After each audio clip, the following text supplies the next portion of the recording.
Society's virtual genealogy event. I'm Laurie Grant, the Executive Director of Delaware County Historical Society, and on behalf of our board, our staff, and all of our volunteers, welcome to our community and welcome to tonight's event. Like most organizations, Delaware County Historical Society has had to pivot to online events, and actually we have found them to be far-reaching. So even when we open our doors for in-person events, we will most likely still continue these. So we hope you enjoy it. Speaking of in-person events, we are planning our 125th anniversary event for September 29th, and it will be a big celebration in person. So please mark your calendars, and we will be sharing more information about this event in the next few months. In addition, our doors are open to the public. We are open Tuesdays through Thursdays, 10 a.m. through 4 p.m. So please come visit us. Now, on to tonight's program. Our guest speaker is Sharon Martini.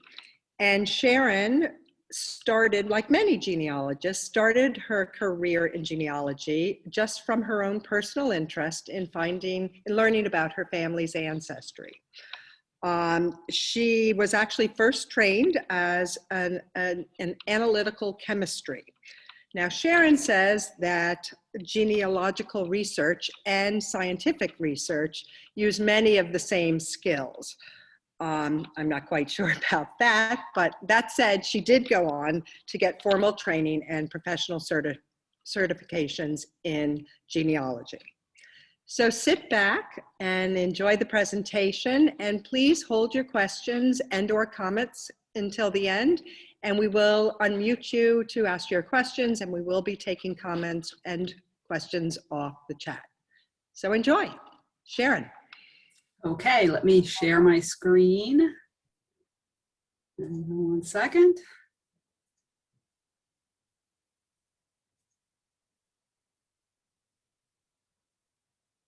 Sometimes this takes a minute to sync up. We can be patient. It says host disabled screen sharing. Erica?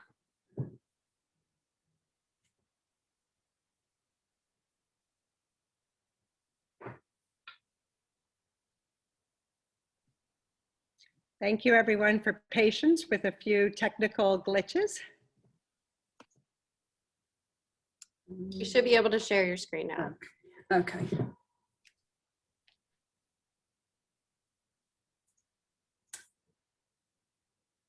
Okay. Do we see my slides? No. You want to go to the green button in the bottom of the middle of the screen. It says share screen. It's green. Okay, wait a minute.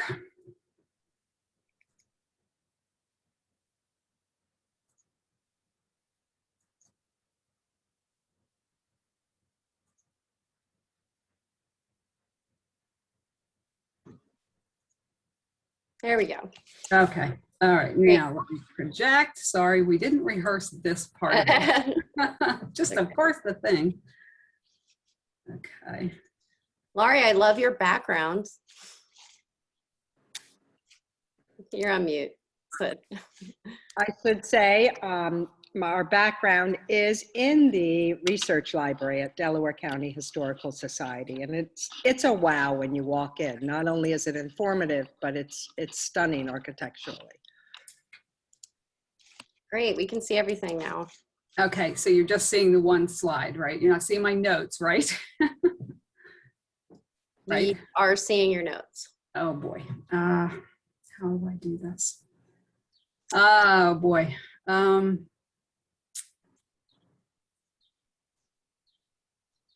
We didn't rehearse this. Of course, we're getting caught here. I don't know what to tell you. I mean, you can present as it is, and or I think that's fine. Or you can just use the regular slideshow, not with the notes. Yeah, I need the notes. Okay, so let's just keep it as is and go through. Yeah. All right, I'm sorry, everybody. All right, thank you for the nice introduction, Laurie. Who's ready for one more Zoom meeting? I'm so glad that everybody's here, and I want to help you extend your genealogical research skills by giving you some tips for when you come into the Delaware County Historical Society. Today, we'll discuss how to formulate a research question, request help, evaluate resources, analyze information and evidence, and then apply these concepts in a case study.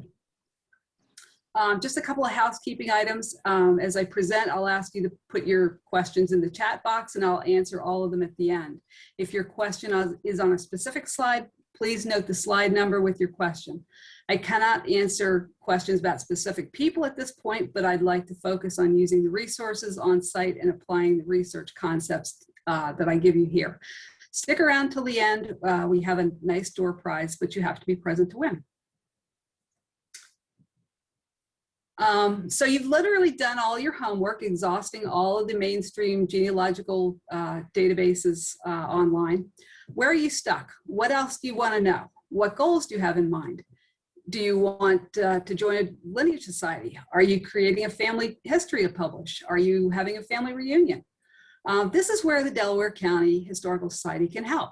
Whether you're researching your Quaker families or trying to find that elusive grandpa's family, your answer could be here. They have lots of helpful resources too. So who misses holding a book in their hand? Sitting down at a library for a leisurely read sounds really delightful to me. The past year, I feel like I was missing a huge part of my hobby. So today we're going to focus on asking the right question. When you hone your research questions, specific resources can be of more help than others. For example, if you're trying to research what was going on in a specific locality during a certain time period, local histories would be much more helpful than, say, a family file. Newspapers can be helpful with current events and names of companies and individuals. Sometimes a more broad search of the time period, such as during a war, can give you hints to why people sought certain occupations or moved away. DCHS is a unique repository for local history. Whether you've lived in Delco for a year or all of your life, you'll find a treasure trove of information that could break down that genealogical brick wall. The newspaper clipping file for the Delco Times and Chester Times is really impressive. I'm sure you've tried searching on the Delaware County Public Library website and walked away a bit frustrated as you found a gap in the newspaper images online. Try your search here. Visit the DCHS website first. If you click on the Research Library menu item, when you're developing your research request, please consult the overview of resources available. This is right underneath the Submit Research button that you'll see on the next slide. If you scroll down a bit, you'll see this extensive general list of the holdings.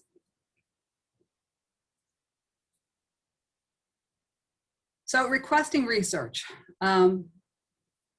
You want to visit the website,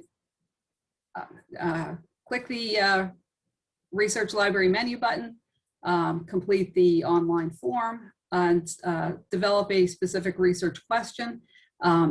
Tell them who you want to look for, when, where, and what you want to find out about them, and why. What is your end goal? And select several preferred visit times, and then click the Submit request, and the library staff will get back to you very shortly. So preparing for your visit. Schedule your visit at least a week in advance. The library is open Tuesday to Thursday, either 10 to 3 or 10 to 4. Somebody correct me if I'm wrong. By completing the research request form, the library staff will understand the nature of your research and be able to provide resources for you to look at. So if you have any questions, you can call them, and you can bring your laptop, and use of their Wi-Fi is free. So getting to any repository and park is half the battle. Whether you're going to Philadelphia, or you're going to Salem County, New Jersey, wherever you're going, you should probably put the directions into MapQuest, and you'll eliminate that worry. You can bring your electronic devices along, but make sure that whichever repository you're going to, make sure you ask them what is acceptable to use. A lot of repositories don't like you to photograph entire books. Sometimes it's against copyright law and you're not allowed to do that. But so how do I organize the materials that I find? You can either make paper copies or take photographs, large format files such as original deeds or fragile materials are better photographed than photocopied. So there's a saying in schools these days, the etiquette in a repository is the same. Use 6-inch voices, which means somebody is only 6 inches away from you to hear what you are saying. Don't laugh. But I think they probably want you to modify that a little bit to be more 6-foot voices, practicing social distancing in our current times. So arriving at the repository, sign in or check in. This only take in the materials that you need to complete your research. You don't want your materials getting mixed up with theirs and vice versa. Silence your cell phone and respect other researchers with their quiet discussions with staff or your research companions. If this is your first visit to the repository, ask the friendly repository staff for help locating materials. Request special collections when you arrive, since it may take some time to pull the records from storage areas. So explain your objective to the staff if necessary, and do your own research. So these are your research helpers. This is Chris, and she's, I think, on the discussion tonight. And Margie is the collections manager. They are super knowledgeable and helpful. You know, they've great genealogists themselves, and they can really help you to find the resources that you might need here. So a little bit more etiquette.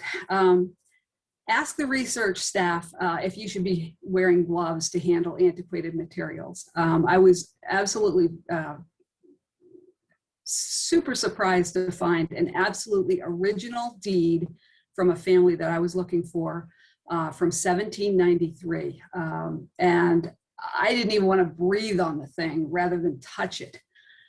So just ask whether you should be handling materials very, very carefully. So also ask for help using microfilm readers and other equipment that you're not particularly familiar with. Handle only one film or file at a time. So if you're accessing the files, loose papers as in family files, always handle them in the order of appearance in the file. Don't change the order, even if they seem to be out of page order. Somebody probably might have put them in there with some method to their madness.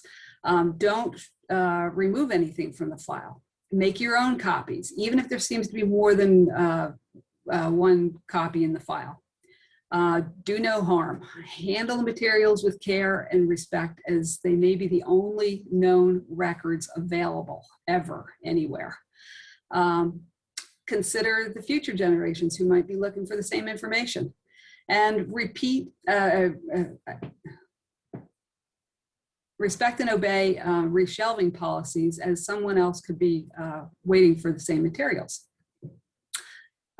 If your research reveals important new facts or what you was looking for, you could ask the repository staff if they would like a copy of your research for their files, if you are willing to share it.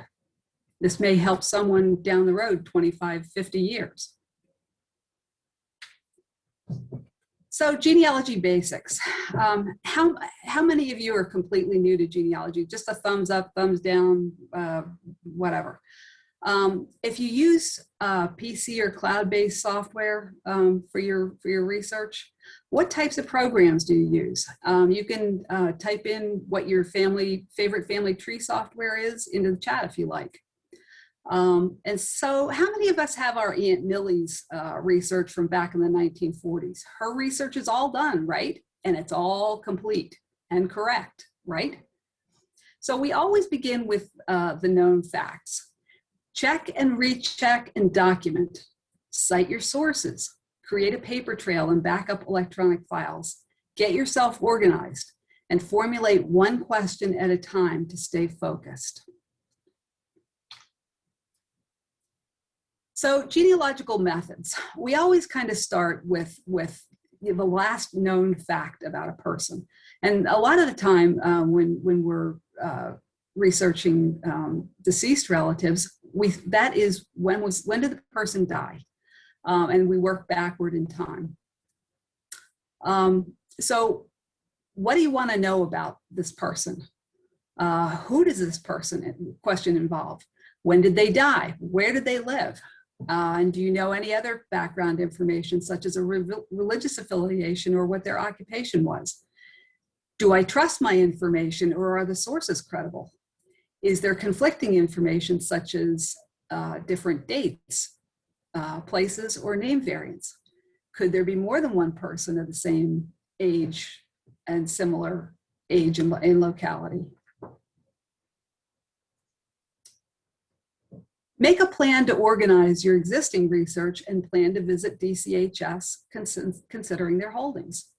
So over the last year, you've looked at all kinds of online records, census records, military research, church records, wills, probates, inventories, orphans court, deeds, mortgages, civil court records, newspapers, books, whatever else you could get your digital hands on to look at. And they came from places like Family Search or Ancestry or American Ancestors, My Heritage, Find My Past, Fold 3 or Ellis Island, just to name a few. Not all records are online. You could find in brick and mortar repositories, you can find family files, one-of-a-kind or limited edition books, published family histories, local genealogical society publications, newsletters, which can be a treasure trove of information. Certainly county historical societies hold those types of things. County courthouses hold great records, and on up the line, all the way up to the National Archives and Library of Congress, which you might use for older military records and that kind of thing. So, collecting your information. Do we have any attorneys or law enforcement people in the audience? You know that you collect evidence to make a case, right? In genealogy, we combine a bit of forensic science, beginning with a hypothesis or hunch based on information. We collect more information and data, and we analyze and discuss the results. We arrive at a conclusion of our studies of these documents with a proof, argument, or summary to either accept or reject our hypothesis. This is the overlap with my science background. Sometimes we don't get a clear, definite answer to our question, and we need to keep researching. The sources from which we obtain our information must be reliable, with accurate information with credible or knowledgeable parties. They're categorized as original or created near the time of an event, or derivative, which are created from an original source, such as compiled church records or the transcription of a cemetery, or authored sources are created by knowledgeable persons who have an interest in the subject. The information within a source must be evaluated first. We must determine whether or not that we can trust this information. Primary information is firsthand knowledge. For example, your mother would be a primary source for your birth. She probably told you where and when you were born, and this information was recorded by an authority, such as a hospital, a town, county, or state, for administrative purposes. When someone learns a fact from another person or a source, this is secondary information, which is actually hearsay. It is only as credible as the source from which it originated. For example, if we heard from our maternal great-grandmother that she immigrated through Ellis Island in 1909 from Ostheim am Main, Germany, this is secondary information. We ourselves were not there to witness that immigration event. It can be credible information if we wrote it down at the time she told us and she remembered correctly herself, but we should still try to verify the facts. When we can't ascertain where a piece of information originated, then it has to be classified as undetermined. We don't know who provided the information, and we need to use caution when applying this information to answer our question. Information can be classified as either direct, in which some fact that directly answers our question, either in full or in part. Indirect evidence, together with other information, and related documents, can be linked to reach a conclusion. And negative evidence is tagged by the lack of contribution to support the question. For example, if we're looking at our fourth great grandfather in the 1840 census and we don't find him in a particular locality or at all, we must investigate the reason that we didn't find him. Perhaps he moved away. Maybe he never lived there. Maybe he was too young to have his own household. Maybe he lived in another household. Maybe he used a different name or a surname variant, or he maybe died. When we examine a source where we would expect to find information but find nothing, this is negative evidence. So we've collected a sufficient amount of information that points to a conclusion, either to support or refute our hypothesis or research question. We can be reasonably sure that our conclusion is correct. We also must conduct reasonably exhaustive research to arrive at a conclusion. If all the known resources have not been examined or considered, then we should do more research. There are advanced genealogical methods to build a proof argument based on a reasonably exhaustive search. How many of us watch Jeopardy? I know you can't see this whole clue, but I'm sure everybody's just about raising their hand here. So the Jeopardy clue here is this man for whom a Philadelphia square is named was a clockmaker / astronomer who discovered Venus's atmosphere. The question is, who is David Rittenhouse? There's only one correct question to fit the answer. Does your original question fit the evidence presented? So a little bit more about evaluating sources, information, and evidence. We need to evaluate every source that we consult and ask these questions. Who created the source? When was it created? Why was it created? Does the source cite another source? Is it primary, secondary, or derivative? And is the information within what is being stated? How is this known? And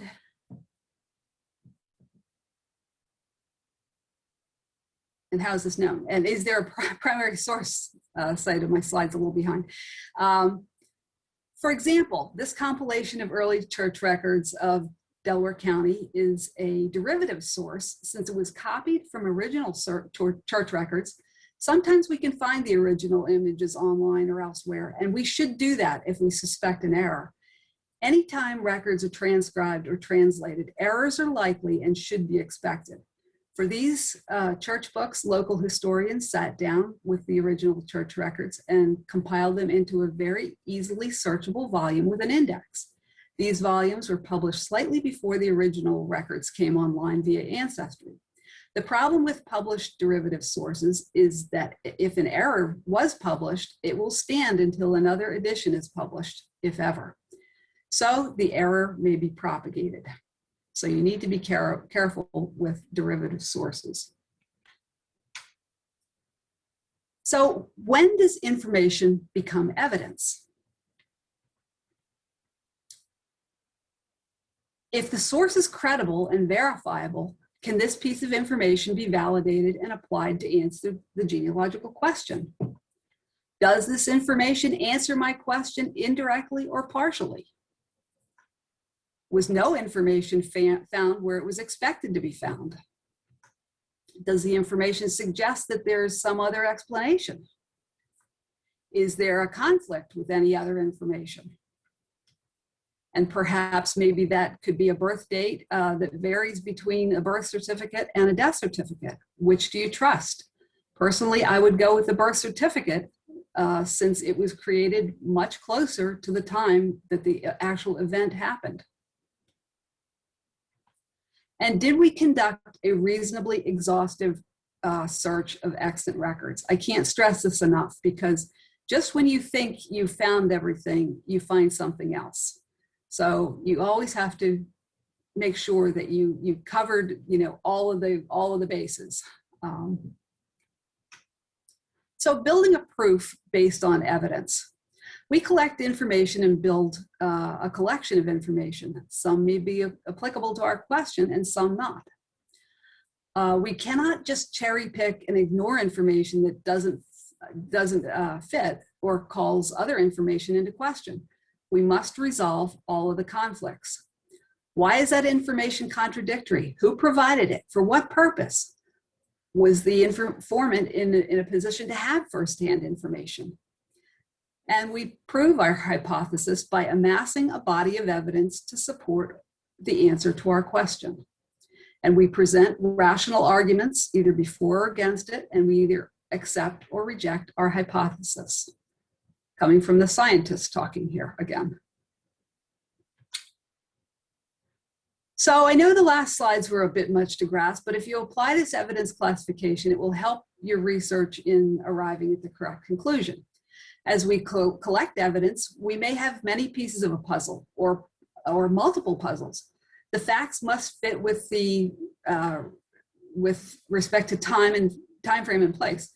A sensible evaluation of information is necessary. For example, are the parents of age to have a child? If the alleged father was himself born in 1850, we wouldn't expect to have him find him with a full family and a wife by 1860.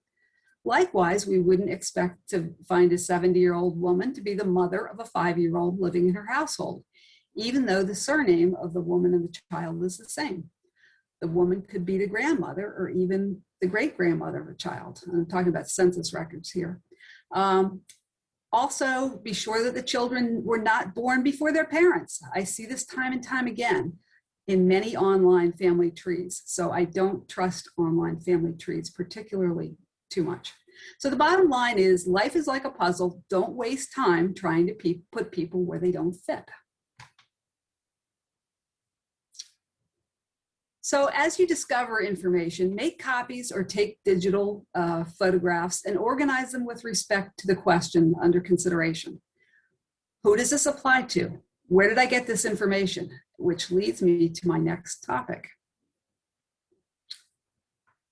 So I usually use a lot of electronic files, and file them or group them into folders and keep them on a flash drive or my PC and back them up everywhere I can think of.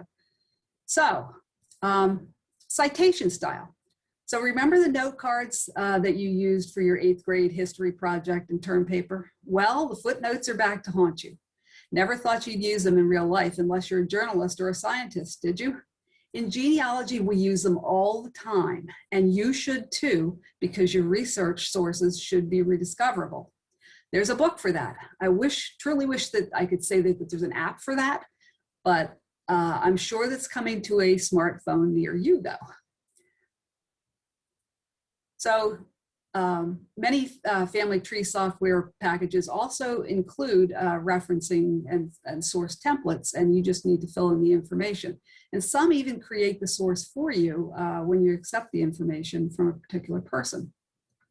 So we have 2 different citation styles. You have a bibliography style, which is in alphabetical order, goes at the end of your report. You should cite everything that you've looked at on a research trip. And if you're actually writing a report, you can use footnote or endnote style, and they will go at the bottom or the end of your report. Some people think that endnotes and a bibliography are kind of redundant, but it just depends. The endnotes are definitely a little bit more detailed as they include page numbers.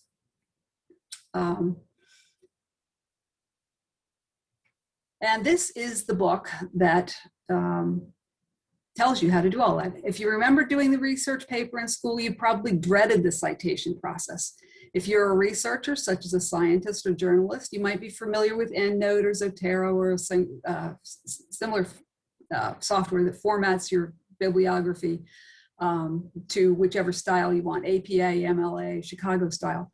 If you write frequently and use the same sources, I suggest that you maintain a citation template. This can be just a simple word processing document that contains a list of your regularly used sources. For example, I use a lot of church records from the John T. Humphrey series. I use citations to wills, probate records, and deeds. And these formats are all helpful because you have the structure, you just change the names of the counties, the page numbers, the people names, and you just have it. The Pennsylvania Archives is also really helpful for me because I use a lot of military Revolutionary War records from here. And this is a very complicated citation. So you can always add another citation layer to your citation to indicate exactly where you found the source, like the DCHS Library. This is essential for citing family files or vertical files that only exist in a single repository or are privately held materials. So if you have a Bible record or like a family file out of the vertical file cabinets at DCHS, you would want to note where you got them. So if you're interested in developing your citation craft techniques, then this book called Evidence Explained by Elizabeth Schoen Mills is excellent. She's an attorney and provided samples of citations for just about every type of document you might encounter in genealogical research. So utilize this citation power in your software, but evaluate every record that you attach.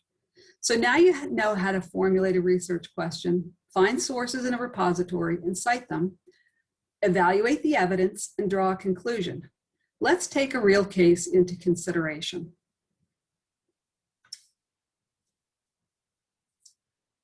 So I chose to present this case study because every time I drive across Smithbridge Road in Concord Township, which is almost daily, I've wondered if the Palmer family who owned that land for generations prior to the Revolutionary War was my family.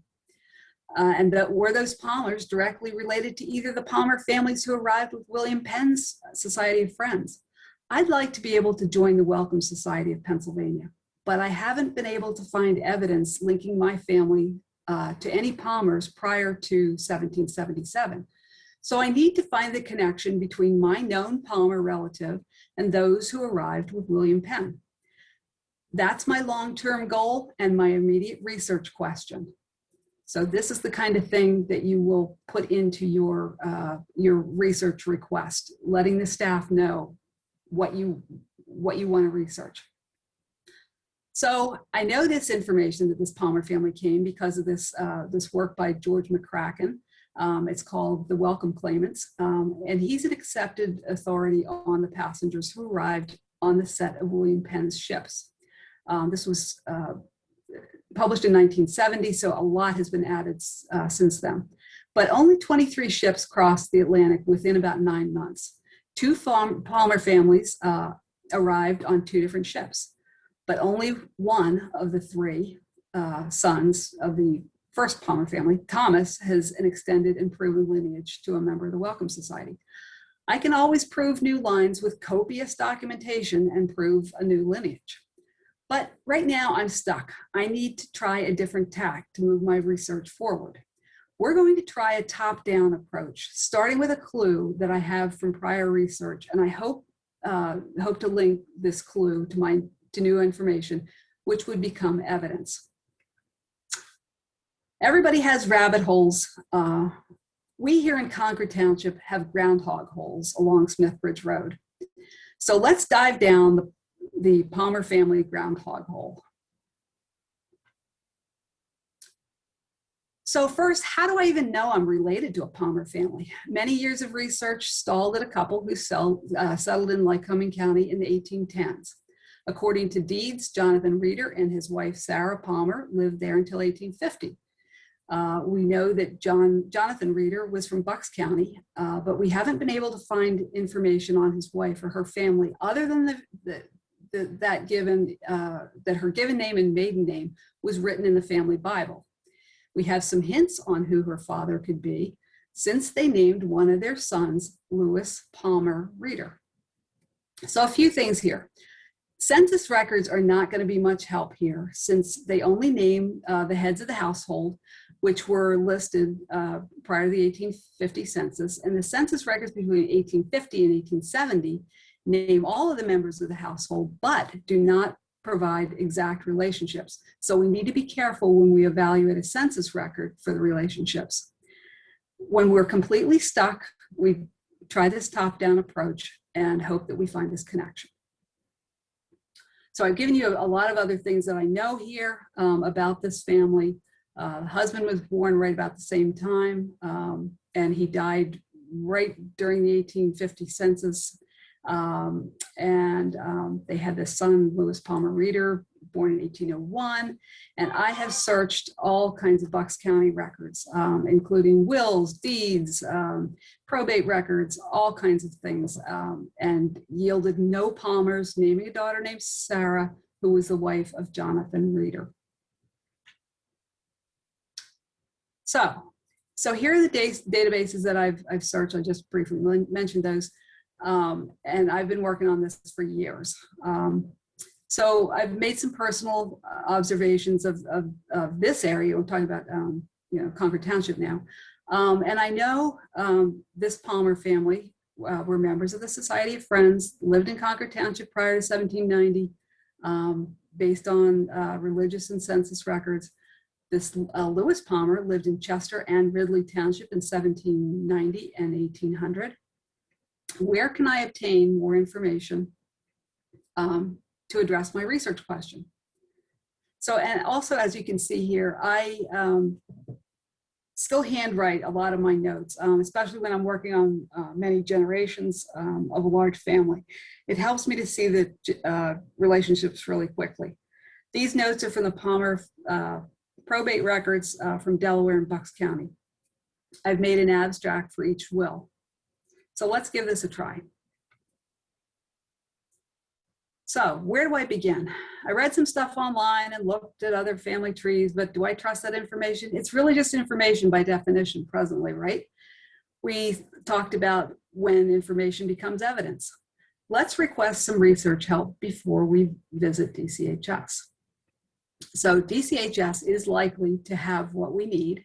Why? Because Concord Township is in Delaware County, which was formed from Chester County in September of 1789. What should we look for at DCHS? Probably published local history books, family histories, maps, deeds, tax records, church records, family files, burial records. All of these things might help us. So we go to the DCHS website and we complete the research request and schedule an appointment. So newspapers are not going to be particularly likely to help us in this particular colonial Revolutionary War era, because there was only one or two in Philadelphia. And if you remember Ben Franklin's Pennsylvania Gazette, that was one of them. So the sources at DCHS. Wow, I see that Chris and Margie have pulled out several books and family files for me. What do I look at first? I tend to prefer to look at the thinner files first so that I budget my time. Most of the time I'm on the clock for a client, and I need to really budget my time. But I document everything that I've reviewed, regardless of whether I found anything useful, so that I know that I covered that source, and I cover my bases with a reasonably exhaustive research study. So if I find something of interest, I note the page and the relevant information. Perhaps I make a photocopy or take a digital photograph of the information. If it's a book, I get a copy of the title page and note the page number. Also, be sure to get copies of previous or subsequent pages, as the information may be continued. I'm not going to go through every source here in this case study. Don't worry, I only have about 15 minutes left. So we'll move on. So first we need to evaluate the book itself. When was it published? 1884. in Philadelphia by L.H. Everts and Company. The author was Henry Graham Ashmead, a very well-known historian. We ask ourselves, was the author related to this family of interest? Probably not in this case. Why was this work even created? These biographical sketches in these county histories were generally purchased by prominent families wishing to commemorate their forefathers. The information provided herein is not footnoted with primary sources, nor is there any indication who might have provided this narrative. So we have to be cautious with this county history.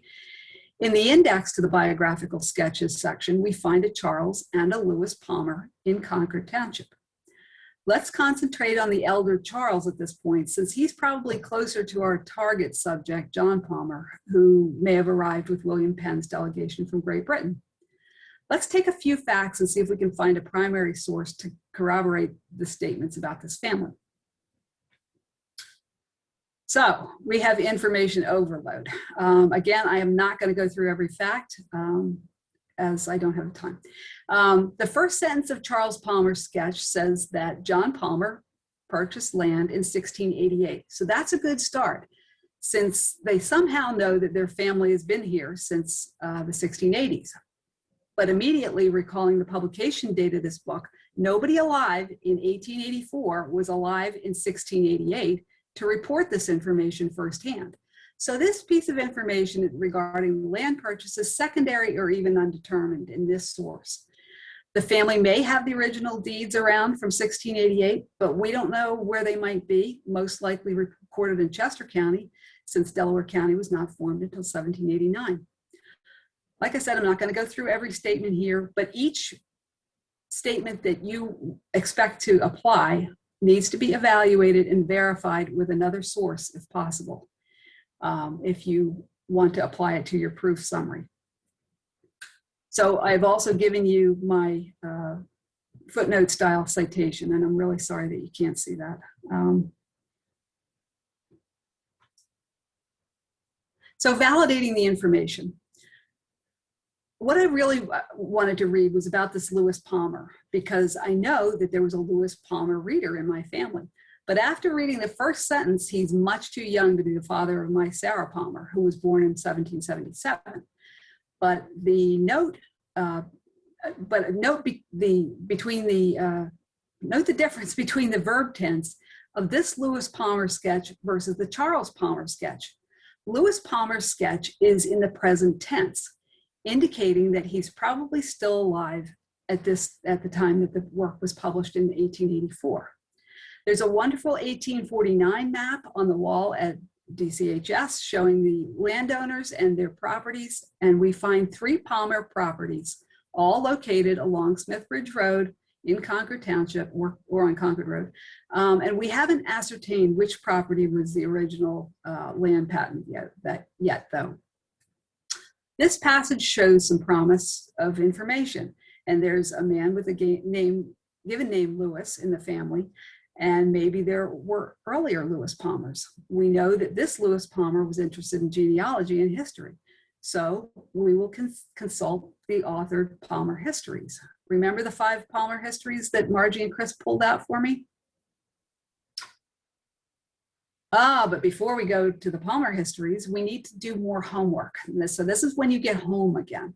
If we're interested in validating the information given in Ashmead's history on Lewis Palmer, according to an obituary and a gravestone and a Quaker meeting record, Lewis Palmer was indeed alive at the time that Ashmead's history was published. We can verify his date of birth with his gravestone in the Concord Friends Burial Ground.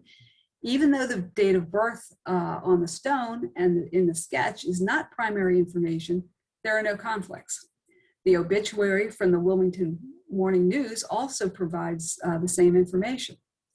Something interesting, though, that we did not find after searching online newspaper images of the Chester Times page by digital page.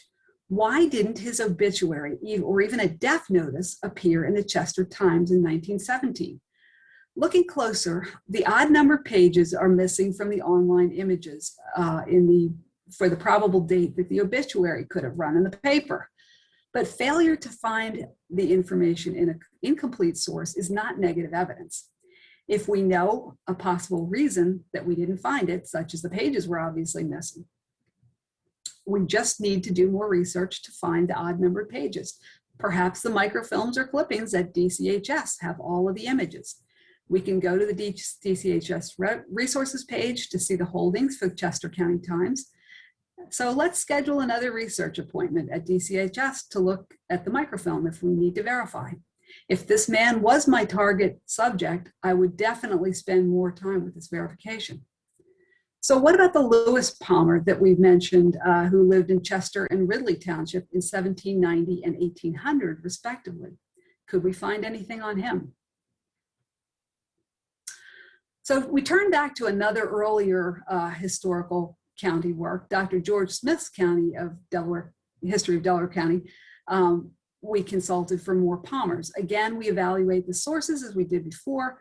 It was written in 1862, and we find that George Smith lived between 1802 and 1882 from a separate search.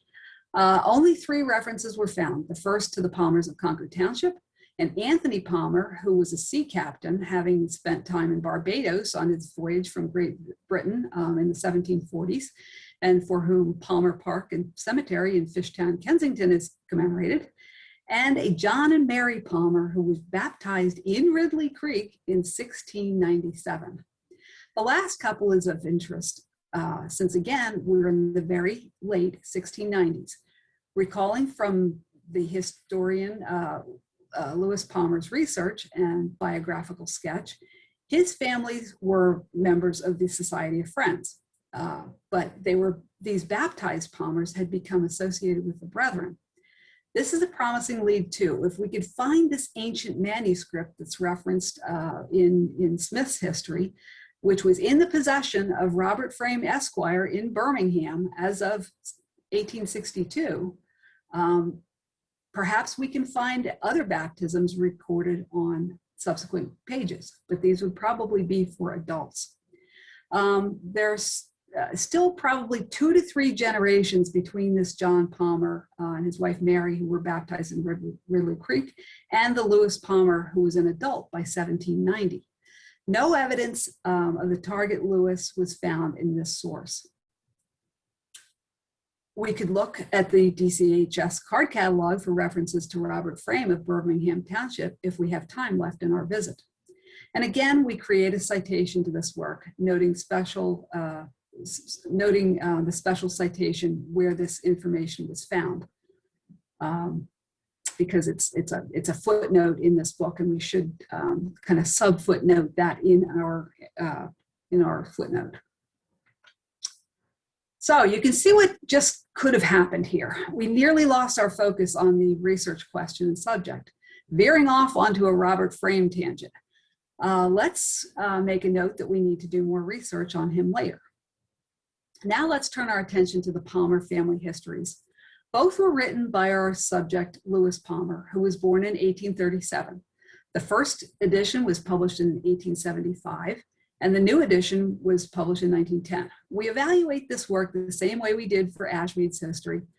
He was certainly of age to have had firsthand knowledge of his Concord Township family. On the opening pages, he transcribed the original deed or patent from 1688. This is a sign that the research presented was based on fact and not memory. Much of the research with respect to the dates of vital events, such as births or deaths, are in the Quaker format of day, month number, and year, indicating that he consulted Concord meeting records. Another item that we notice is that the 1875 edition of the Palmer history predates Ashmead's history. So Lewis Palmer was already busy with his research, and perhaps Ashmead knew of Palmer's work and asked him to write up a sketch for the 1884 work.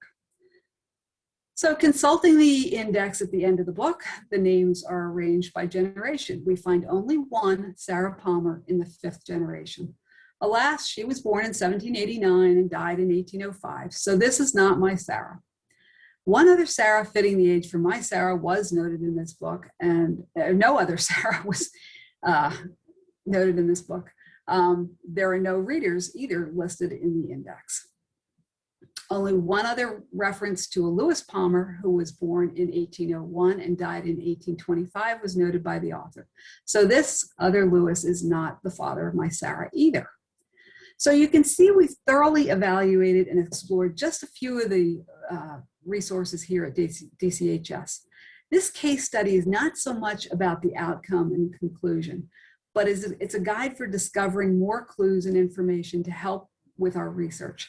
You can see that there's a lot more to do, and we satisfied an element of our genealogical methodology, which is conducting a reasonably exhaustive search in sources that we might not expect to find information to support our conclusion. So summing up, it's tempting to copy information from family trees of others online. Don't do it. Do your own research. Get yourself organized. Use the citation power in your family tree or genealogy software package. Some online trees allow you to attach records, but evaluate each one before you attach it. There are many people of the same name in the same locality, especially in large cities. Be sure that your information makes sense. Are the children all younger than the parents? Is the mother actually living at the time her child was born? Analyze the information that you found and decide whether the evidence is based on credible sources. Back up your research to a stable, up-to-date media format, such as a flash drive or cloud-based service. I actually keep several copies of my family research on several flash drives. One is in a safe deposit box at the bank, another one's in my home in a fireproof safe, and then the other one is entrusted to a family member. So when you apply these genealogical methods, you'll feel much more confident in your own research. So here we come to our door prize answer. Everybody ready here? I'll give you a couple instructions. So we've learned that asking the right question brings us rewards for our homework. I will provide a Jeopardy style clue stating some facts, and you will provide the question in the chat. The first person that responds correctly in the question format wins a 1-hour genealogical consultation with me. Let's see how well we've learned how to formulate a research question based on known facts. If you don't have the chat window open, you should open it now.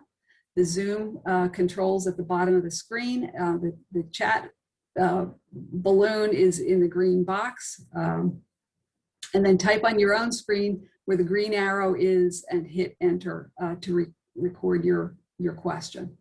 Is everybody ready? I hope so.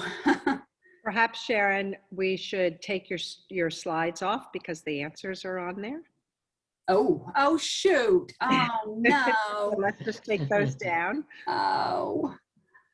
Okay, we'll go with the second one, which nobody saw. Yeah, no Okay. one saw the second one. Okay, I'm sorry. You can hit end screen share.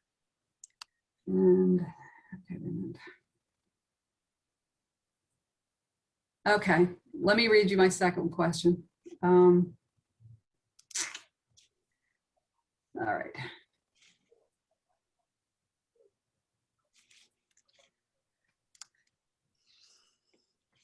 All right. I'm not sharing, right? No, you're not sharing. Yeah. All right.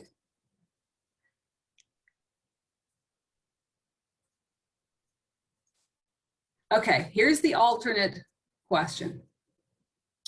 In recent years, a township in Delaware County was renamed to avoid confusion with that of the same name in an adjoining county. State both the original township and the name of the new township. That's a good one.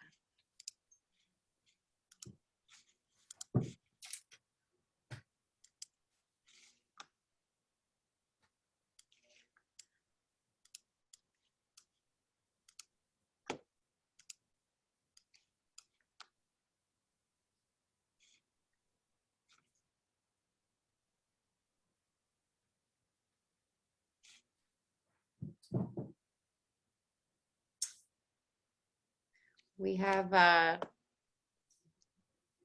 you want to see me to read the first one? Can you see this? Yeah, who has the first and correct answer? I'm not sure Beverly's allowed to play in this game, Beverly. But go on. Did she have the first answer? I'm trying to It get says, through. what is Birmingham Township and Chadsford Township? That is correct. I can pass that to someone else because maybe I'm. It doesn't look like anyone else submitted it, so. The only reason I know that is I live right on the edge of Birmingham Township here in Concord Township, and they took the sign down one day and I was like, what is going on? They put up a Chadsford Township. I was like, what? Did I just go through some sort of geographical warp or something? Well, and I was working when they used to call it Birmingham Township, and it was like, whoa, okay, now that's changed. Yeah. Wow. Good job, Beverly. Congratulations.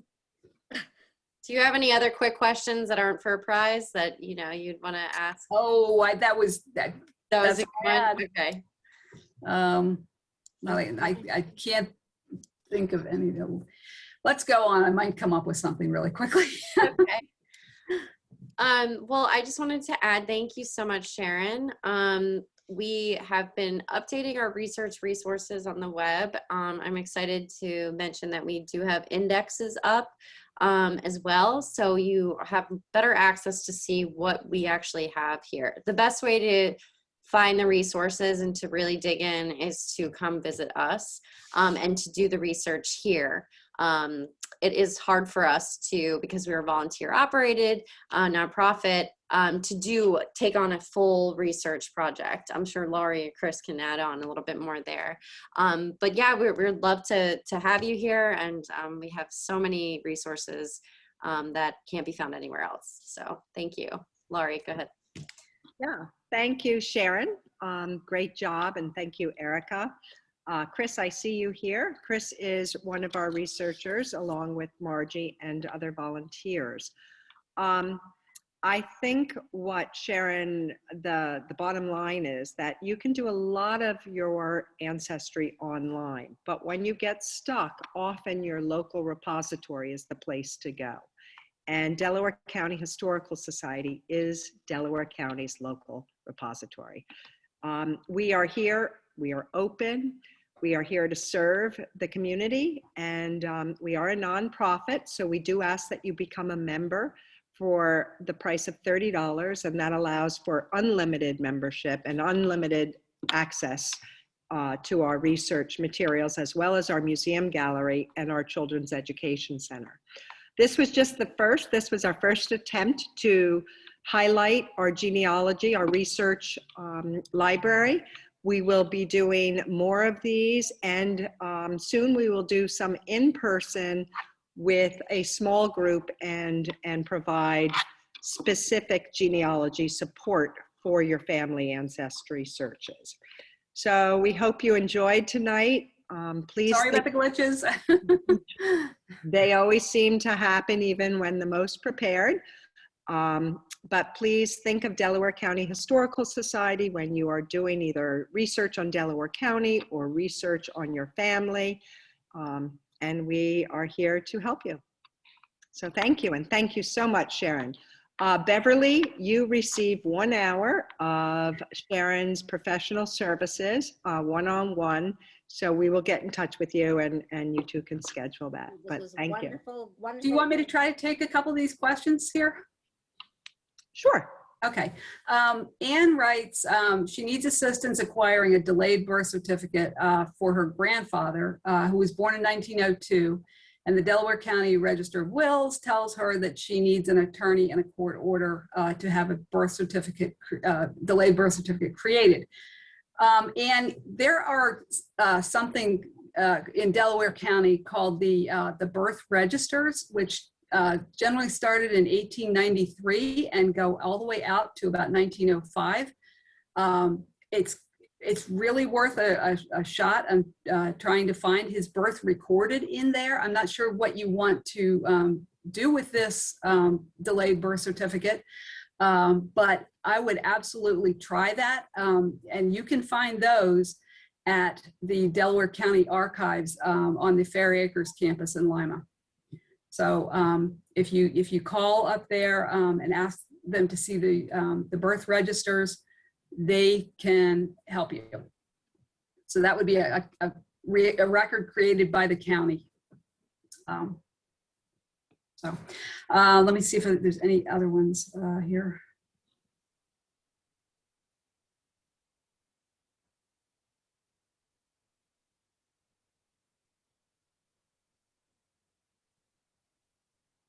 So this would be, Anne also writes, my mother told me in the 1980s, maybe the Delaware County journalist ran a story about my father's mother, saying she was related to Robert Morris, and I haven't been able to find any of that published story.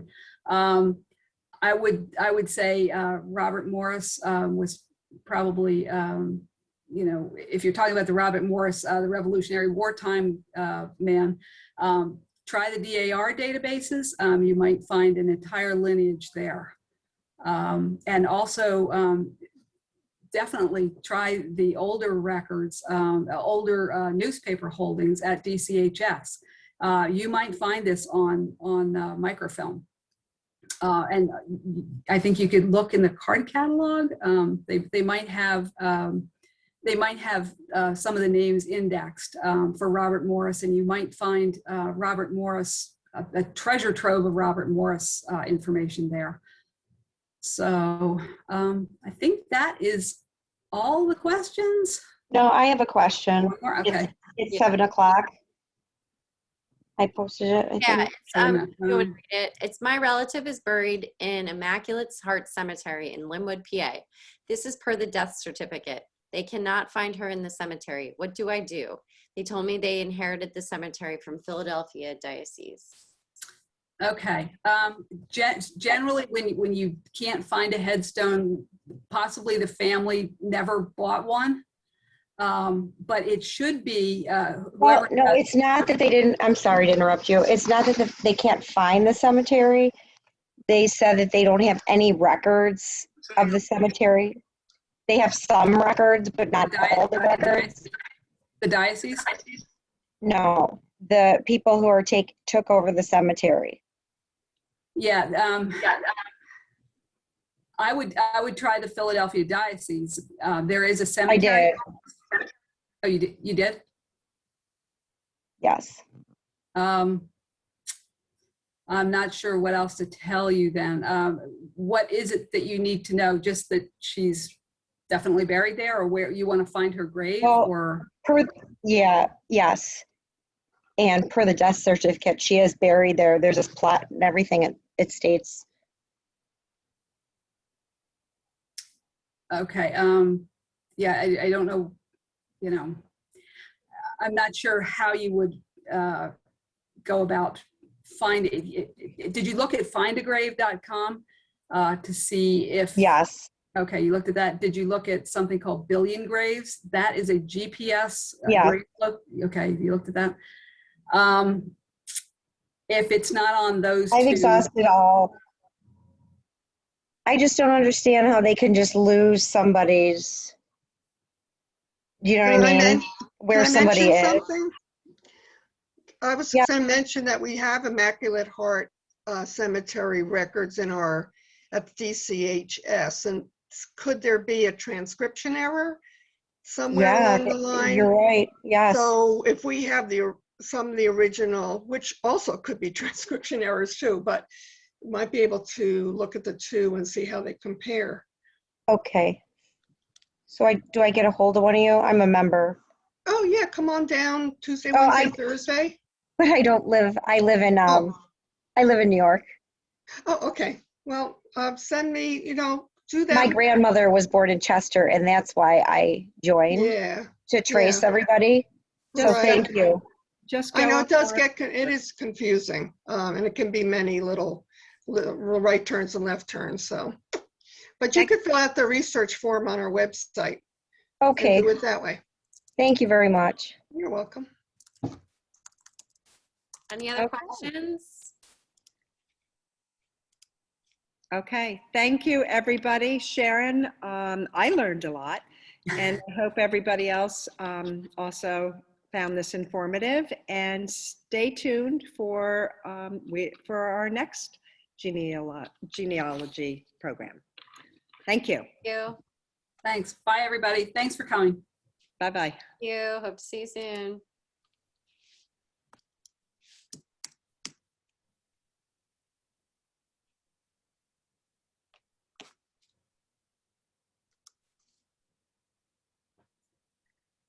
Okay, thank you, Sharon. Thank you. Okay. Sorry about the technical issue there. I thought it was going to pop right up. We really should have looked at that before. You're on mute, Laurie. Yeah, Erica pointed something out that the positive of that. Some people have difficulty hearing, so reading your notes might have been helpful. Okay. Yeah, I agree. I was just on a Zoom last night and someone couldn't participate because they're hard of hearing. And so your notes were actually great to follow. Yeah, and So- I actually found myself reading some of your notes while you were talking. They were So, well. I think, for the first presentation, it was fine, and we can fine tune it the next time. But thank you. Absolutely. Yeah. I really think the case study is a very interesting way to present it. I'm dying to know where Sarah Palmer is, and Well, she's buried in Lake Cuming County. I know that. But yeah. but I think that we can fine tune all of it,